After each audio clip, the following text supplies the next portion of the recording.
Bonjour à toutes et à tous. Bienvenue sur ce webinaire où on se retrouve comme tous les trimestres. Donc, on va parler de SCPI. Une petite image un peu noire au départ, mais avec une belle lumière au bout du chemin, parce que c'est probablement ce qui nous attend. Donc, avec ces chiffres du troisième trimestre 2024, et on pose la question des SCPI, sont-elles avant-contraires dans la situation actuelle? Petit point technique, si vous avez besoin d'augmenter la taille de l'écran, vous pouvez le faire en appuyant sur les trois petits points qui sont à droite, enfin à gauche de du téléphone raccroché dans votre fenêtre, en bas à droite de votre écran, pour pouvoir éventuellement passer en projecteur pour que vous puissiez avoir une image de plus grand format. On va aborder aujourd'hui, alors on va se présenter évidemment pour ceux qui ne connaissent pas encore. Ensuite, on va aborder le marché, on va faire un petit point marché IMO, comme on le fait tous les trimestres avec deux grands marchés IMO qu'on suit de près. Et puis ensuite, on plongera un peu plus dans le détail de ce marché des SCPI au troisième trimestre 2024.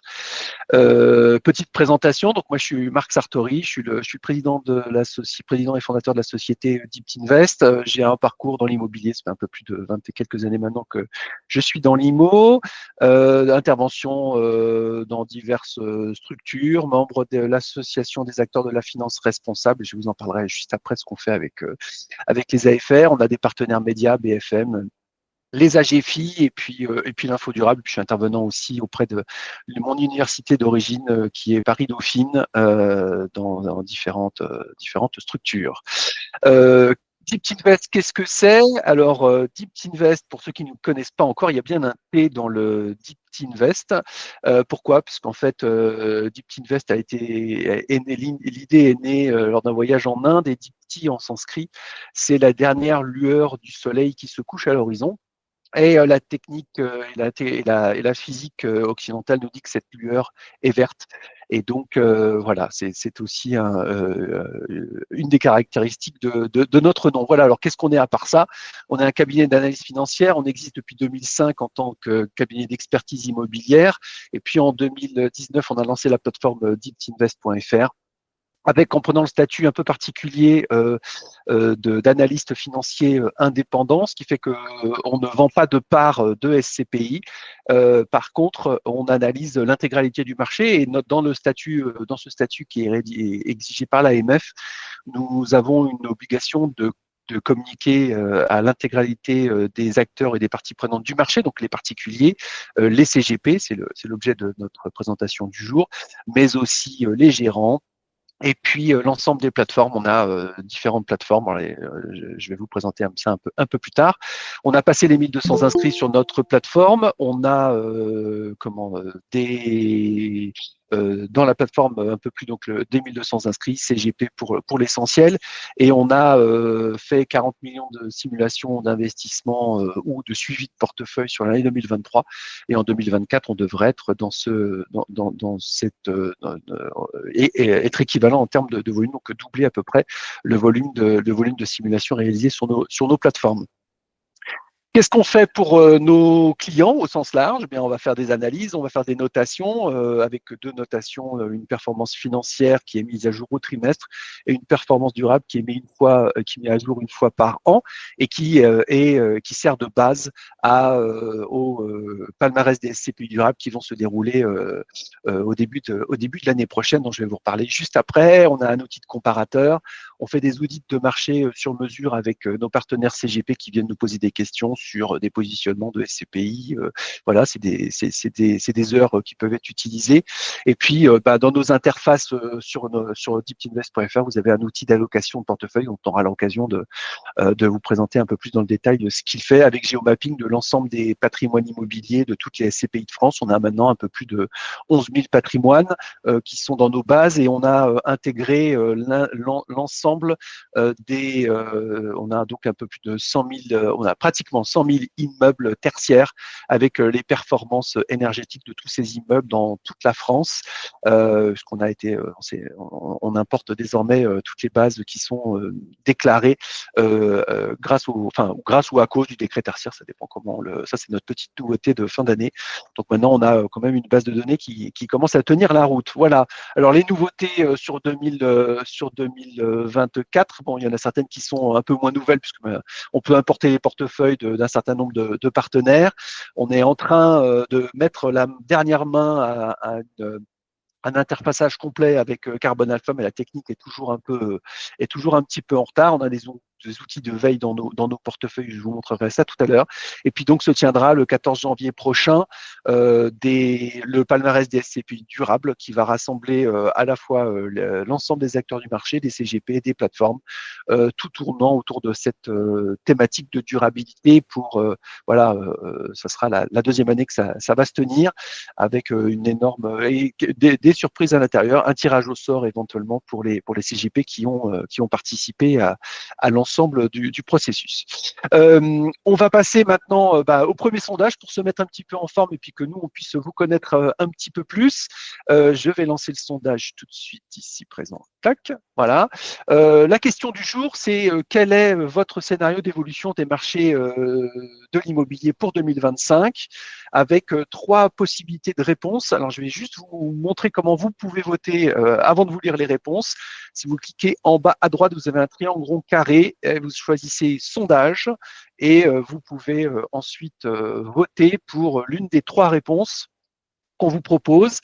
Donc, quel est votre scénario d'évolution des marchés de l'immobilier pour 2025? Aucune visibilité, on n'investit pas dans un segment avec autant d'inconnus. Les marchés de l'immobilier en France sont mal orientés, mais ce n'est pas le cas partout en Europe. L'investissement immobilier est un placement de long terme qui saura compenser les hoquets subis sur la route à l'horizon de 15 ans. Donc, je répète les trois possibilités de réponse. Le premier, pas de visibilité. Le deuxième, en France, c'est compliqué, mais en Europe, ça pourrait s'améliorer. Et le troisième, finalement, la crise qu'on connaît sur la durée d'investissement recommandée, qui est de 10 ou 15 ans, ça sera finalement peut-être simplement un épiphénomène et c'est peut-être le moment de se positionner. Bon, globalement, je laisse encore voter quelques minutes, mais a priori, on est sur la durée d'investissement qui prend la tête de ce vote. Alors effectivement, l'immobilier, c'est toujours un placement de long terme, mais il faut toujours faire attention aux décisions de court terme dans un environnement de long terme. C'est un peu la thématique. Alors, on va regarder dans le détail ce qui s'est passé sur le marché de l'immobilier et plus généralement et plus globalement ce qui se passe sur le marché d'un point de vue économique. On a remis ici l'inflation. Bon, voilà, là, on a vraiment eu ce qu'on peut caractériser comme une vague. Cette vague semble être passée et on est revenu dans une tendance qui est autour de 1, 1,5, peut-être 2 en fonction des cas. Donc, c'est intéressant parce que vous allez voir sur le slide juste après que cette vague, alors, on ne saura jamais qui a contribué à faire baisser cette vague. Mais en tout cas, on a une vague assez similaire sur les taux d'intérêt, comme on le voit ici, avec des taux d'intérêt qui ont baissé de manière, historiquement extrêmement brutalement, qui ont augmenté brutalement à la fin, sur l'année 2023 et à la fin de 2022, et qui sont en train de rebaisser de la même manière, alors un peu plus progressivement, puisque c'est à coût de 0,25, il va y avoir une décision aujourd'hui. Tout le monde espère du 0,50 puisque ça nous aiderait par ailleurs, mais pour l'instant, on est calé sur du 0,25 et globalement, ça a un impact extrêmement positif sur le marché de l'immobilier, évidemment, puisque le marché de l'immobilier est toujours tributaire de ces fameux taux d'intérêt. Alors, on va regarder aussi en parallèle, puisque on a quand même une petite spécificité au niveau français qui se matérialise ici par nos incertitudes politiques qui peuvent avoir un impact relativement substantiel. Comme on peut regarder la petite courbe bleue ici, c'est le spread l'écart qu'il y a entre les taux français et les taux allemands. Et donc, vous voyez, même si il y a une vraie une vraie évolution miroir pour l'un et pour l'autre, on voit quand même qu'il y a un écart et vous voyez que depuis, en gros, la dissolution, il y a quand même un spread le spread augmente très sensiblement et on est sur des plus hauts, on va dire. Donc, cette tendance-là est quand même un petit peu anxiogène pour la partie immobilier français parce que derrière, si c'est le taux de l'OAT, c'est celui qui conditionne les taux de crédit IMO, et donc si cette OAT ne baisse pas suffisamment par rapport aux évolutions de la BCE, on pourrait quand même avoir un petit souci et une petite inquiétude sur 2025 sur cette thématique-là. Si on rentre un peu plus dans le détail maintenant du segment des bureaux, puisqu'on fait généralement un topo sur les deux grands marchés qui sont le bureau et annexe, et puis, le résidentiel, on est sur un segment de bureaux qui continue à souffrir avec un volume de bureaux disponibles. Alors là, c'est des chiffres Immostat, donc c'est Île-de-France pour lesquels on a ces éléments.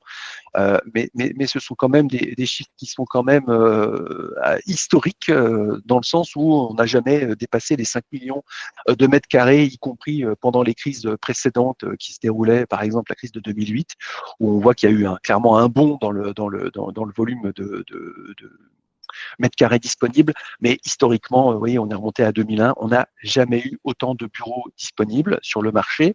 Alors, c'est une bonne nouvelle pour les locataires parce que ça veut dire qu'ils ont le choix. En termes d'investissement, eh bien, c'est la conséquence de tout ça, c'est qu'on a des investissements qui sont quand même plutôt faibles, voire très faibles. Si on repart sur les historiques de 2021 ou 2022, on voit clairement, alors la tendance était baissière sur 2023 parce que c'est là où on a eu la forte remontée des taux, mais vous voyez que globalement, 2024 reste quand même particulièrement atone en termes de volume d'investissement. Alors, le pendant de ça, c'est qu'on a beaucoup de surfaces disponibles, on a peu d'investissements, donc on a peu de transactions. Et peu de transactions, ça se retrouve sur une chute, alors là qu'on peut très clairement qualifier d'historique, du prix au mètre carré des bureaux en Île-de-France, avec des disparités, une fois encore là, on dresse un portrait assez global et assez rapide, mais avec des grandes disparités en fonction des secteurs d'Île-de-France.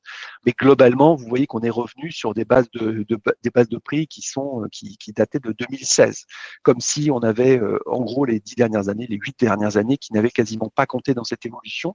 Donc la hausse avait été très forte sur les années 2018-2019 et elle est, on va la qualifier de violente. Alors, on la qualifie de violente, mais attention quand même parce que les investissements sont particulièrement faibles. Donc ça veut dire qu'on est quand même sur un marché qui n'est pas complètement révélateur, puisque si vous avez beaucoup moins de transactions qui se font, on peut supposer que c'est des gens des propriétaires qui ont vraiment besoin de vendre, qui sont en train de vendre actuellement, avec des prix donc des côtés qui entraînent des prix à la baisse extrêmement fortement. Et qu'est-ce qui se passe sur le marché locatif? Et c'est ça quand même qui est intéressant, c'est-à-dire que même si on a vu qu'il y avait énormément de patrimoine qui était à la location, eh bien, pour autant, le prix des loyers de ce qui se loue reste orienté à la hausse. Et c'est quand même une particularité de cette crise qu'on subit, parce que vous voyez clairement, si on fait un peu de rétro sur, par exemple, 2008-2009, qui était une crise où on avait, enfin, c'était une mini-crise, parce qu'en fait, ça a été extrêmement brutal. Taux d'intérêt sont montés très très vite, le marché s'est complètement arrêté, et puis après, la BCE avait écroulé ses taux, et donc le marché était reparti extrêmement rapidement derrière. Et donc, vous voyez que là, on est quand même sur une hausse continue des loyers. Alors là encore, il y a extrêmement de disparités entre les acteurs et entre les patrimoines. On n'a pas pu détailler tout, mais en fonction des secteurs, on a des secteurs de Paris où l'emplacement reste évidemment un critère extrêmement important. Et là aussi, les loyers continuent à se maintenir dans ces secteurs-là, avec par contre des baisses de loyers dans d'autres segments qui sont un peu moins attractifs, type banlieue périurbaine. Donc, c'est quand même voilà un élément. Et puis, le deuxième élément, c'est qu'en fait, en fonction de la qualité du patrimoine qui est mise à la location, eh bien derrière vous allez pouvoir maintenir voire augmenter vos patrimoines. Alors attention quand même, parce qu'une partie de ces éléments ne font pas appel à ce qu'on appelle des franchises de loyer, et donc il peut y avoir potentiellement quand même des petits écarts, puisqu'on a quand même un certain nombre de propriétaires qui aident à la relocation du patrimoine, et donc on ne voit pas forcément apparaître dans ces courbes-là. Qu'est-ce qui se passe sur le segment résidentiel au global? Des institutionnels ne sont pas revenus, toujours pas revenus. Vous voyez, avec des investissements qui sont historiquement plutôt, on va dire, bas par rapport à ce qu'on avait connu en 2002, sur la période 2020-2022. On est sur des tendances qui vont être, 2024 va peut-être approcher du 2018 en termes d'investissement résidentiel, avec toujours des grandes disparités en fonction. Là, on a fait un petit focus sur les régions, région versus Île-de-France, avec quand même une région Île-de-France qui continue à attirer énormément d'investissements institutionnels. Donc voilà, le T3 est pas beaucoup mieux que ce qu'il était précédemment. Et l'année 2024 restera quand même pas une année extraordinairement dynamique sur cette dimension-là.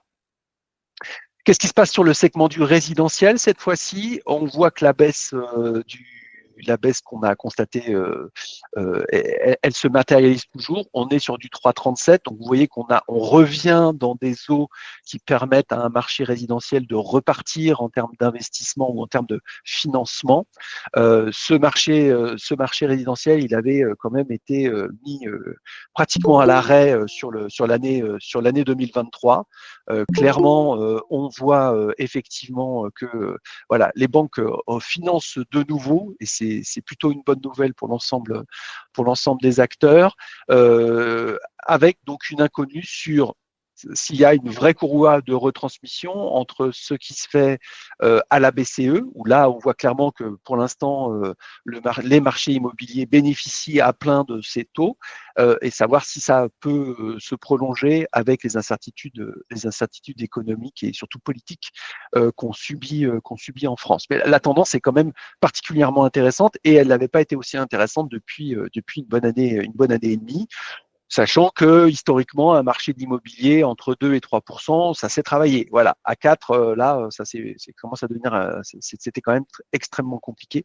Et là, c'est donc un peu plus facile. Et puis, on voit aussi en termes de volume, on voit que le volume se retrouve aussi et repart à la hausse, avec un point bas sur le nombre de prêts bancaires qui avaient été contractés. On était sur un point bas qui était quand même vraiment historique. Et donc, voilà, derrière, on se retrouve quand même à avoir un marché qui reprend quelques couleurs, et c'est plutôt une bonne nouvelle pour l'ensemble des acteurs. Beaucoup de chiffres encore, mais on va regarder ici ce qui se passe sur l'indice des loyers, l'indice du prix des logements résidentiels, une fois encore. On voit clairement qu'on a atteint alors, est-ce que c'est un point bas ou du moins un palier, on va le dire comme ça.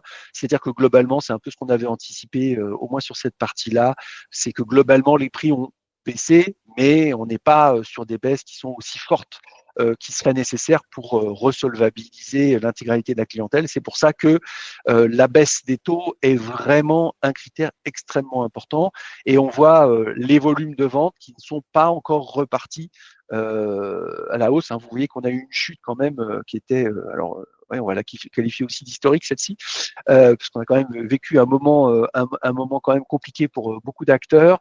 Donc une chute des volumes de vente qui était assez phénoménale, et donc probablement qu'on a touché un point bas à ce niveau-là, ce qui veut dire que vraisemblablement les prix devraient se stabiliser probablement, avec voilà, l'inconnu de ce qui peut se passer sur les taux d'emprunt, qui pourrait éventuellement relancer la machine. Alors soit de la hausse des prix, soit de la baisse en fonction de ce qui va être constaté. Alors on a essayé de faire un petit topo. C'est toujours un peu compliqué parce qu'on mélange plusieurs marchés, mais globalement on voit clairement que que les marchés immobiliers la baisse des taux, c'est ce qu'on avait mis en avant sur le deuxième trimestre. Clairement, son impact est extrêmement fort, et donc on a clairement une vraie bouffée d'oxygène qui est en train de se matérialiser, au moins grâce à cet item-là.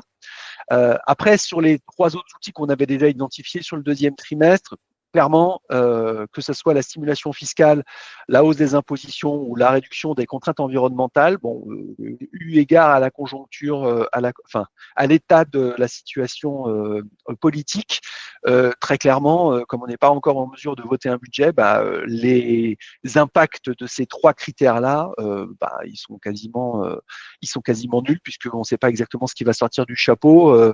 Et vu l'inventivité fiscale qu'on a connue sur le budget qui finalement n'a servi à rien, on a eu à commenter des hausses de taux, des hausses de prêts, des hausses de tout un tas de choses pour finalement qu'il ne se passe pas grand-chose. Et on a prolongé le budget 2024 au moins sur le premier mois sur le premier mois de l'année 2025. Voilà. Donc là, on est en incertitude absolue, ce qui n'est quand même jamais très bon pour des investissements lorsqu'on se projette dans l'immobilier. C'est sur 10 ou 15 ans. Donc là, forcément, il y a quand même, des grosses incertitudes. Et puis le dernier élément, on a quand même, on avait une tension, ce qui a quand même largement pénalisé le marché de l'immobilier tertiaire, c'était toute la dimension télétravail. On voit clairement quand même qu'il y a eu une inflexion. Alors bon, on est en France, donc ça se fera moins vite que ce qu'on a pu connaître ou que ce qu'on peut connaître dans d'autres pays, comme par exemple les États-Unis, où les coûts de balancier sont toujours beaucoup plus rapides. Mais on a quand même là un point qu'on avait qualifié de quasi impossible il y a encore un ou deux trimestres, et que finalement, peut-être que c'est en train de sédimenter pour l'ensemble des acteurs, et que peut-être derrière on va se retrouver avec peut-être des évolutions à rebours, on va dire, sur ce segment du bureau qui en a besoin. On va passer au deuxième sondage. Je le lance tout de suite et je vais vous expliquer comment voter. Deuxième question, donc, comment anticipez-vous le devenir des SCPI sur l'année 2025 ?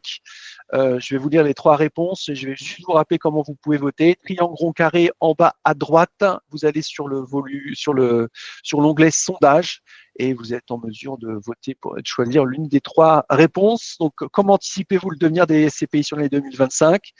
Complexe et hypothétique, mais je n'ai pas encore trouvé mieux pour investir. Deuxième solution, beaucoup de mes clients sont coincés avec des SCPI illiquides. Je patiente encore avant d'en proposer de nouveaux.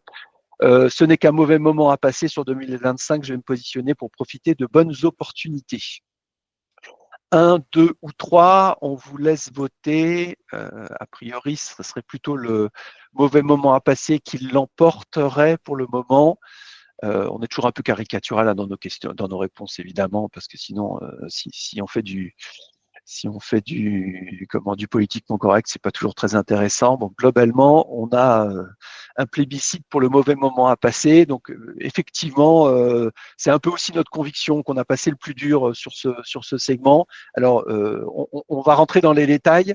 Pour rentrer dans les détails et pour donner un peu des perspectives, on n'a jamais eu autant de lancements de SCPI sur l'année 2024. On est pratiquement à mi-décembre, on en est à 14.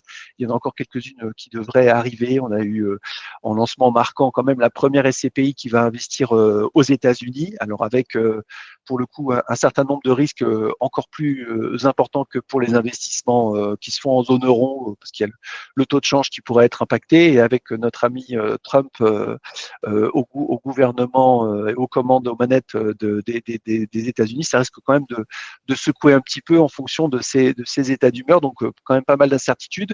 On a listé Darwin, Épargne Pierre Sophia, Patrimonia Capital Rendement. Il y a Reason aussi, et puis Vitality, on en a listé quelques-unes, mais il y en a 14 au global sur l'année de 2024. Donc, quand même une certaine dynamique qui s'est mise en place.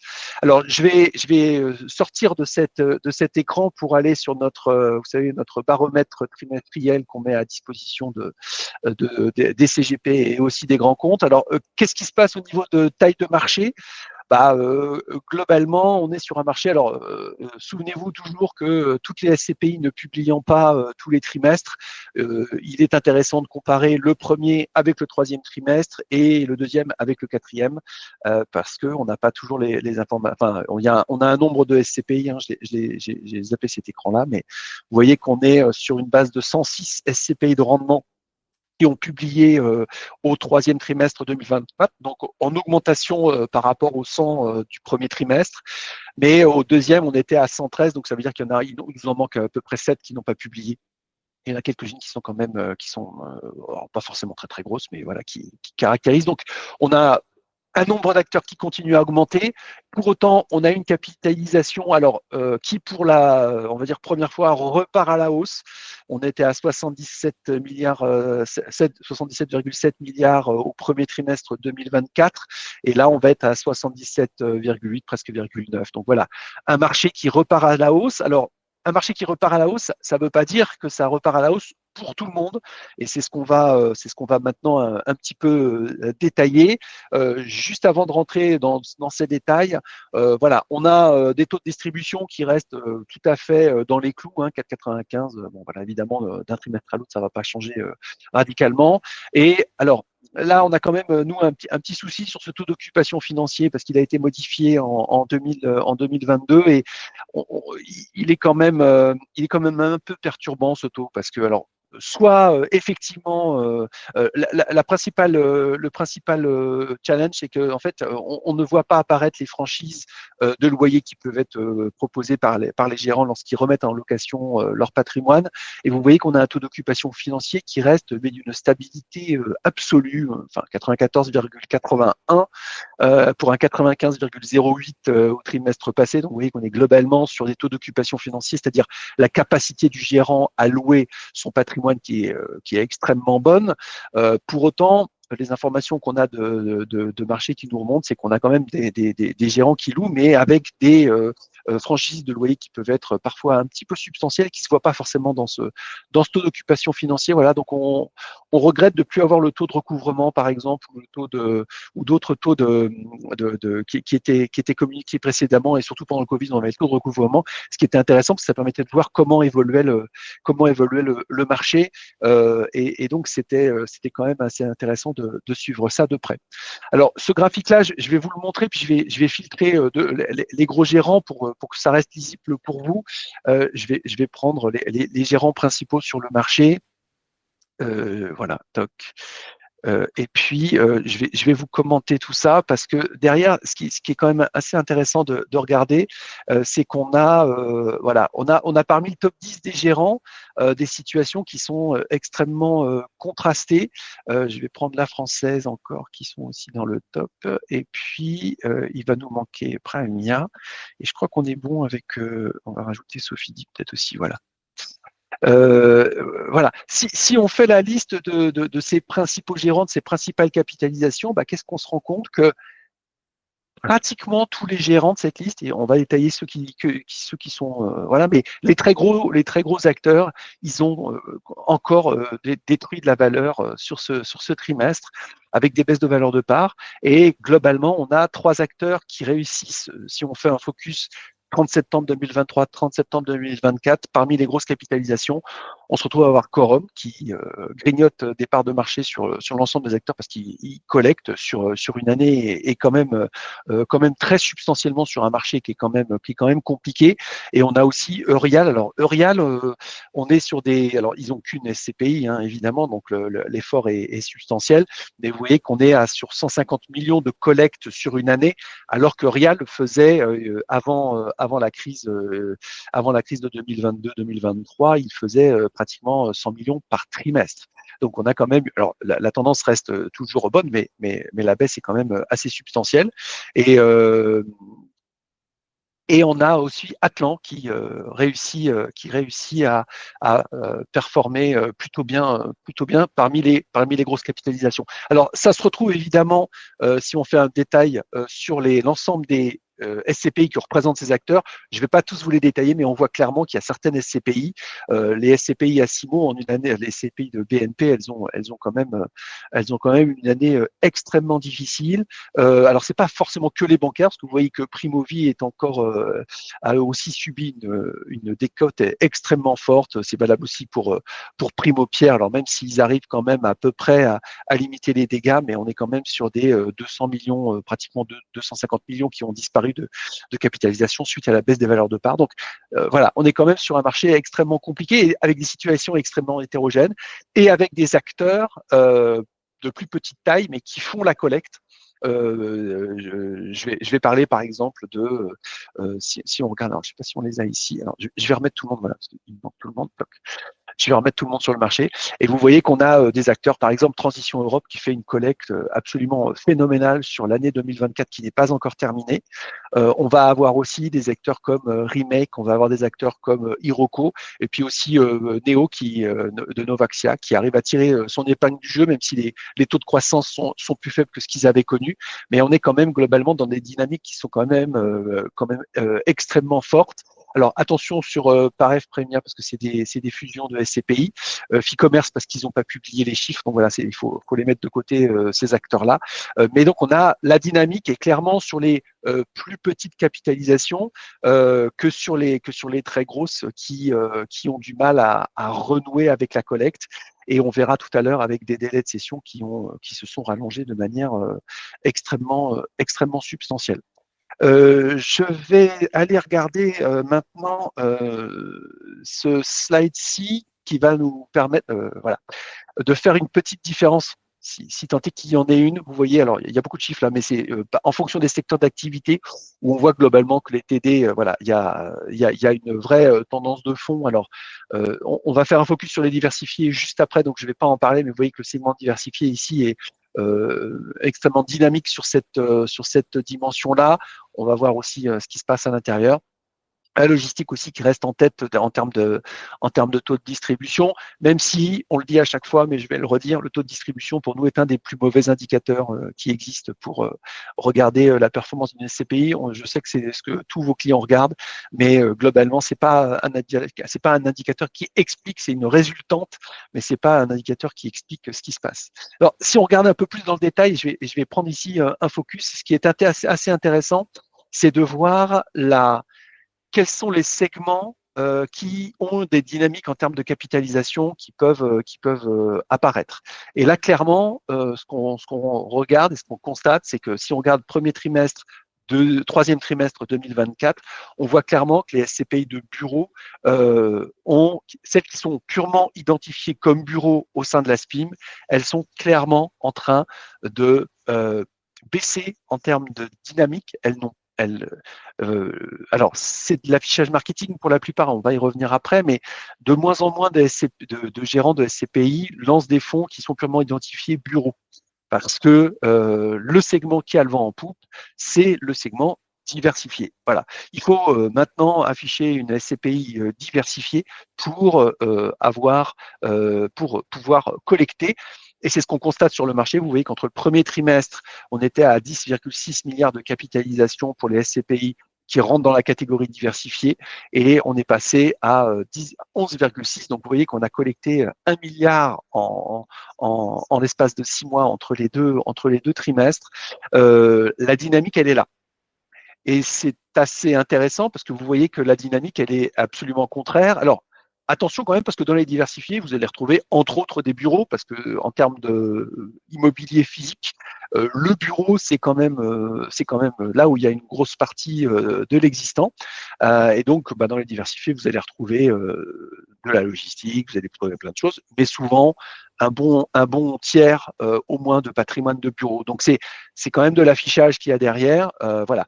Ça veut surtout dire que ce qui s'est passé, c'est que le marché, il a voté pour que ce soit les gérants qui fassent la diversification. Vous savez qu'on nous, on milite beaucoup pour que ce soit les CGP qui fassent leur diversification en choisissant des fonds qui soient, alors soit diversifiés, mais qui soient relatifs, qui puissent comprendre comment fonctionnent les fonds. Et globalement, ce qui est en train de se passer sur le marché, c'est que le marché vote pour que ce soit les gérants qui fassent la diversification de manière à résister aux crises. Et c'est une dimension assez intéressante parce que jusqu'à présent, il n'y avait pas une certitude absolue, mais clairement, vous voyez que si on compare d'une année sur l'autre, si je fais un focus là, fin d'année 2024, enfin troisième trimestre 2024, 11,6, et je reprends le segment diversifié, On était à peine à 9 milliards au début de l'année dernière. Donc, vous voyez que clairement, la dynamique, elle est là. Voilà. Alors, est-ce que c'est une dynamique purement marketing? Ça, on vous laissera en juger. Mais voilà, il y a quand même des choses qui sont qui sont en train de se jouer sur le marché, clairement. Et ces segments identifiés par l'ASPIM et pour lesquels les gérants s'identifient, voilà, il est clairement là. Et vous voyez que des segments qui étaient assez porteurs, si on regarde sur l'année dernière ce qui se passait sur santé et éducation, bah, c'est un petit peu moins, un petit peu moins le cas. Voilà. Donc quand même des enseignements, un marché qui est en train de basculer. Alors si on regarde les taux d'occupation, bah, confère ce que j'ai dit tout à l'heure, vous voyez que globalement on a des taux d'occupation qui sont d'une stabilité en fonction des segments d'activité qui sont quand même extrêmement stables. Le résidentiel a toujours des hoquets, donc voilà, ça ne perturbe pas. On a bon, bah, les segments voilà, hôtellerie qui baissent un tout petit peu, mais globalement, la santé, on est quand même sur des bases qui sont extrêmement fortes. Voilà, donc un réel talent pour les gérants à remplir le patrimoine qu'ils achètent, modulo la petite histoire de franchise de loyer dont on a quand même une petite incertitude. Alors, qu'est-ce que ça donne euh, en termes de capitalisation? Ça, on vient d'en parler. Je vais m'intéresser aux évolutions de valeur de part parce que je sais que ça c'est quelque chose qui est toujours apprécié. Mais juste avant, on va faire un peu dans le détail si on fait un focus sur quelques gérants. Vous voyez qu'on a des dynamiques, par exemple sur la française, qui ne se sont pas remises en place en termes de collecte. Et puis on a, voilà, je vais en prendre quelques-uns, quelques-uns. Alors je me suis fait ma petite liste, donc voilà, hop. Je vais regarder ce qui se passe, par exemple, pour Primia, qui sont quand même dans les gros acteurs. Hop, où est-il? Alors, ex-Primonial, vous voyez qu'il ne se passe rien. On a eu des baisses, on a eu suffisamment de baisses pour qu'il ne se passe rien, et on va voir que ça se retrouve au niveau des trimestriels. Et puis là, vous voyez, je vais vous donner l'exemple, par exemple, de Remake, avec des dynamiques qui sont quand même à l'œuvre, qui sont quand même assez puissantes, puisque voilà, si on regarde un peu dans le rétro, Remake, bah, ils sont à peu près sur 60 millions à peu près de collecte chaque trimestre. C'est plutôt régulier. Voilà. Et puis, je vais faire d'autres focus, par exemple sur Hiroko, avec des dimensions aussi toujours de collecte qui sont extrêmement intéressantes. On a aussi Intergestion qui est important à regarder. Alors, je ne vais pas tous les faire. Hein. Voilà, si, on a tous les outils pour suivre ça. Mais voilà, c'est quand même intéressant de voir qu'il y a des évolutions qui sont extrêmement contraires entre les acteurs. Et donc, voilà, c'est une partie importante. Alors, on va regarder ce qui a beaucoup occupé le marché.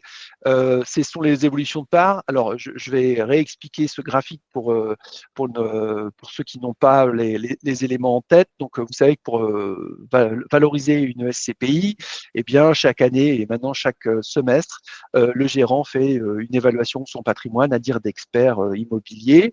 Et ça, c'est ce qui constitue, je le fais en résumé, c'est ce qui constitue la valeur de reconstitution, c'est la courbe verte.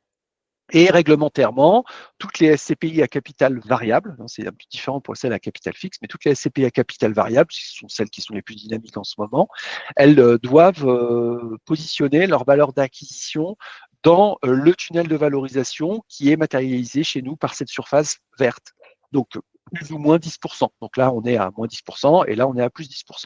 Et toute la mécanique dire est-ce qu'il y a est-ce que la valeur d'achat est en dessous de la valeur de reconstitution, ce qui veut dire que potentiellement il y a une possibilité pour que cette valeur se réévalue, ou est-ce que la valeur d'acquisition est au-dessus du tunnel de valorisation. Alors là, on a par exemple mis Epsilon, qui est plutôt bien positionné, qui a réévalué sa valeur de la part, et vous voyez que globalement, ce qu'on peut conclure, c'est qu'il y a quand même encore un potentiel pour le faire. Alors évidemment, le gérant a la liberté de réévaluer cette valeur d'acquisition en fonction, cette valeur oui, d'acquisition en fonction de sa propre stratégie, tant que ça évolue dans ce tunnel. Et bon, voilà, là, sur Epsilon, on a de la marge. Je vais pas, bon, si, allez, j'en parle à Simo, vous voyez que on est quand même sur un fonds qui a détruit très, très fortement de sa valeur. Et vous voyez qu'on est revenu maintenant dans des zones qui nous disent que globalement, Bon, la dernière baisse a été extrêmement violente, parce que vous voyez qu'ils ont eu un petit doute. On voit bien la stratégie du gérant d'ailleurs. Vous voyez, décembre 2023, ils n'avaient pas touché encore à la valeur de la part qu'ils avaient déjà baissé. Et puis, ils ont été obligés, parce que pour être dans le tunnel de valorisation à 168, ce qui était le haut du tunnel, et vous voyez que les dernières expertises, on ne les a pas encore, les valeurs de reconstitution 2024, qui doivent dater du mois de juin, mais ils ont procédé à une nouvelle baisse. Pour l'instant, on peut supposer que cette nouvelle baisse sera suffisante, mais on n'a pas encore les valeurs de reconstitution qui n'ont pas communiqué, donc on ne peut pas évaluer vraiment où ils en sont sur le volet de patrimoine. Je ne vais pas être trop long là-dessus, mais je vais en prendre quelques-unes quand même. Euh, qui sont un peu marquantes parce que qui avaient été extrêmement positionnées sur le marché. Je vais parler de, par exemple, Patrimo, hop là, où est-elle? Voilà, Patrimo Commerce. On l'a longtemps annoncé baissière chez nous, puisqu'ils étaient au plafond du tunnel. Et vous voyez qu'on l'annonce toujours, nous, baissière, parce que derrière, ils sont. Alors, le risque est un peu plus faible que ce qu'il était lorsqu'on était au plafond. On va dire que l'essentiel du patrimoine n'a pas été encore réévalué, la valeur de la part n'est pas encore le reflet de ce qui se passe sur le patrimoine, et qui a un potentiel de baisse qui est quand même encore assez substantiel sur celle-ci. Je vais vous parler ensuite, par exemple, de Primovie, où notre conclusion est à peu près la même. C'est des très gros fonds, on est à plus de 3 ou 4 milliards sur ce type de fonds. Et pour nous, vu ces courbes-là, il nous semble que c'est encore un peu risqué et ce ne sont pas des fonds sur lesquels on peut se positionner, il nous semble, actuellement, parce que ce sont quand même encore des fonds qui sont. Voilà. Alors, si je prends, je vous ai parlé d'intergestion tout à l'heure, on prend Crystal Life, vous voyez que clairement le tunnel de valorisation parle de lui-même, on est vraiment dans la fourchette basse, donc avec un potentiel de réévaluation. D'ailleurs, ils viennent de réaugmenter la part, donc on ne dit pas que des bêtises non plus avec des petites fêtes. Les outils sont plutôt bons pour prédire cette partie-là. Et vous voyez là, on est arrivé, donc ils ont sur Crystal Rent, ils ont fait une nouvelle augmentation qui est peut-être un petit peu forte par rapport à ce qui pouvait se faire. Bon, je pense qu'ils voulaient aussi marquer les esprits pour réattirer. Voilà, mais le parcours est plutôt intéressant sur ce fonds. Puis je vais en prendre allez, deux, trois dernières. Je vais parler par exemple de Trim. Voilà, Atrim spécialisé sur l'immobilier d'hôtellerie, vous voyez, avec un segment qui est, voilà, on est encore dans une surface qui pourrait potentiellement se réévaluer. Alors, vous voyez que la valeur de la part, elle n'a pas beaucoup bougé. C'est un segment qui est un peu particulier, l'hôtellerie, qui avait été quand même compliqué sur la période de 2020-2021 avec le Covid, où les patrimoines avaient fortement baissé. Là, ils ont été réajustés aussi, mais vous voyez qu'il y a toujours le gérant a une stratégie on va dire conservatrice sur cette dimension-là.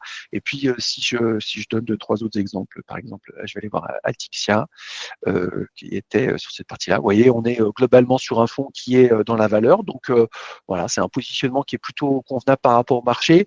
Si je regarde ce qui se passe sur Altixia Commerce, pareil, on est sur des positionnements plutôt conservatrices. Donc, voilà, il n'y a pas de point d'intention particulier sur ces SCPI-là. Et le temps file. Je vais en proposer peut-être une petite dernière. Je vais regarder, par exemple, ce qui se fait sur Pierre Val Santé, voilà, on a fait quelques-unes. Alors, on les suit pour toutes, hein, donc voilà, je ne vais pas faire tout le monde, mais vous voyez que Pierre Val Santé, clairement, l'augmentation de valeur d'acquisition qui a été réalisée à la fin 2022, clairement, elle a été faite à contre-temps. Probablement qu'ils n'avaient peut-être pas anticipé une baisse du patrimoine ou qu'ils n'avaient pas anticipé une hausse aussi brutale des taux d'intérêt.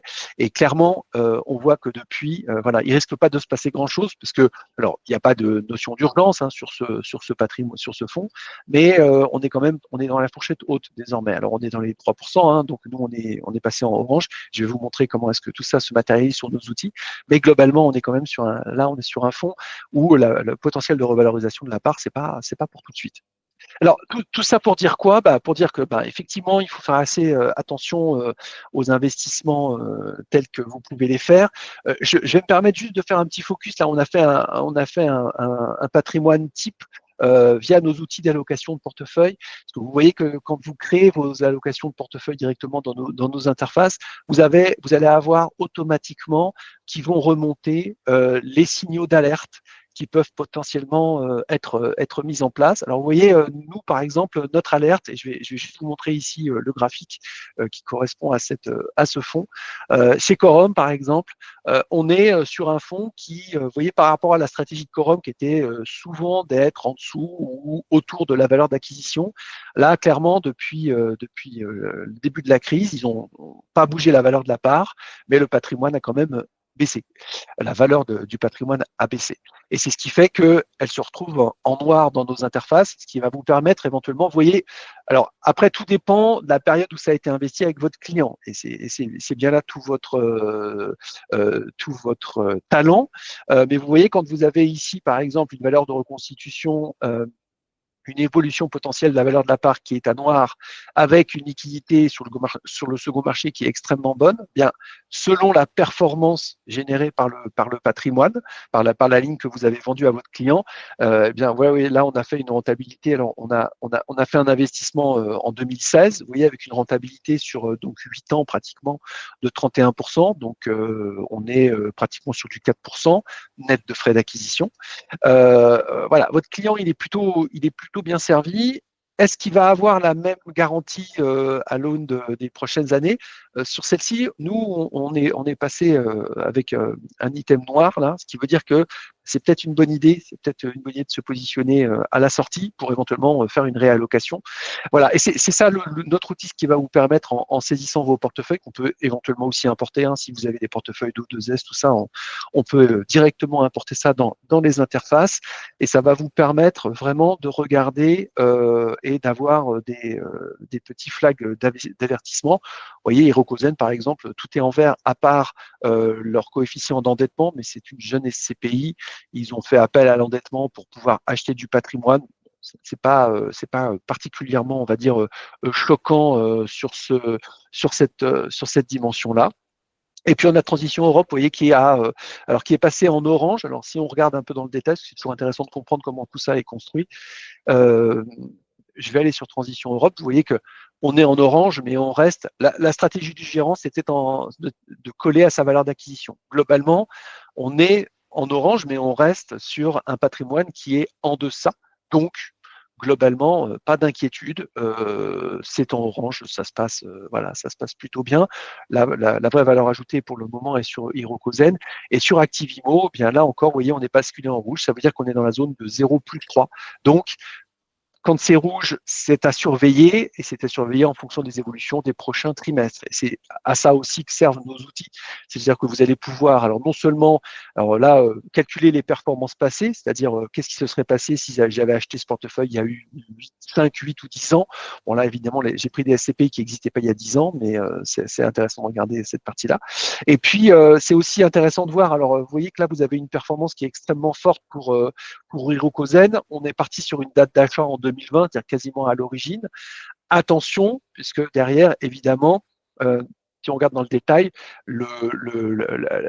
comment, il n'y a pas de plus-value sur les parts. Le gros avantage, c'est l'écart qu'il y a sur les frais de souscription, évidemment.